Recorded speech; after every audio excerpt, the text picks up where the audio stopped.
খুব সহজ এবং ইউনিক একটি কোরিয়ান সালাদের রেসিপি দেখাবো। একদম হাতের কাছে থাকা কিছু ইনগ্রেডিয়েন্টস দিয়ে এই সালাদটি তৈরি করতে পারবেন আপনারা। আসসালামু আলাইকুম, আমি Nusrat Sathi from my page and channel lazy biz by Nusrat. চলুন খুব সহজ এবং ইউনিক কোরিয়ান সালাদটির রেসিপি দেখা যাক। সালাদটি বানাতে আমাদের লাগবে শসা, সরিষার তেল, সাদা তিল, 2টা মিডিয়াম সাইজের পেঁয়াজ এবং 2টা ছোট সাইজের মরিচ কুচি, 3-4 কোয়া রসুন, 1 চা চামচ শুকনা মরিচের গুঁড়া আর পরিমাণ মতন লবণ।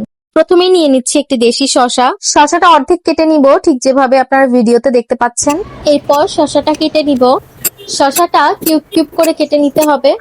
এরপর একটি পাত্রে পরিষ্কার পানি নিয়ে এর মধ্যে কিউব করে কেটে রাখা শসা দিয়ে 2 টেবিল চামচ লবণ দিয়ে দিব। এবার এই লবণ মিশ্রিত শসাটি 15 থেকে 20 মিনিট ভিজিয়ে রাখতে হবে।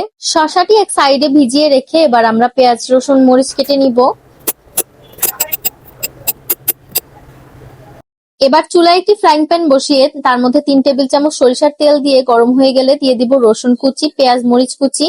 2-1 মিনিটের জন্য পেঁয়াজ রসুনটা ভেজে নিয়ে এরপর এর মধ্যে দিয়ে দিব 2 চা চামচ সাদা তিল আর 1 চা চামচ লাল মরিচের গুঁড়া। এটা দিলে কালারটা খুবই সুন্দর আসবে। এরপর সবকিছু একসাথে তেলের মধ্যে ভেজে নিব। সবকিছু যখন ভাজা হয়ে বাদামি কালার চলে আসবে তখন উঠিয়ে শসার মধ্যে দিয়ে দিব। শসাগুলো লবণ পানি থেকে উঠিয়ে ছাঁকনিতে দিয়ে কিছুক্ষণ ছাঁকনির মধ্যে রেখে দিতে হবে যাতে পানিগুলো একবারে পুরো শুকিয়ে যায়। আমরা শসার মধ্যে প্রথমেই যে লবণ দিয়েছিলাম ওইটাই পর্যাপ্ত পরিমাণের ছিল, এরপরে আর লবণ দেওয়ার দরকার নেই। এবার একটি সার্ভিং ডিশে সালাদগুলো উঠিয়ে উপর দিয়ে সাদা তিল দিয়ে গার্নিশ করে দিব।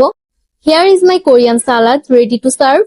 পোলাও, বিরিয়ানি, খিচুড়ি অথবা সাদা ভাত সবকিছুর সাথেই এই কোরিয়ান সালাদটি সার্ভ করতে পারবেন। রেসিপিটি আমার একজন নানি আমাকে শিখিয়েছিলেন, হয়তো তার হাতের রেসিপিটি দেখাতে পারলে আরো সুন্দর হতো। ভিডিওটি ভালো লাগলে লাইক, কমেন্ট আর ফ্রেন্ডস এবং ফ্যামিলির সাথে শেয়ার করতে ভুলবেন না।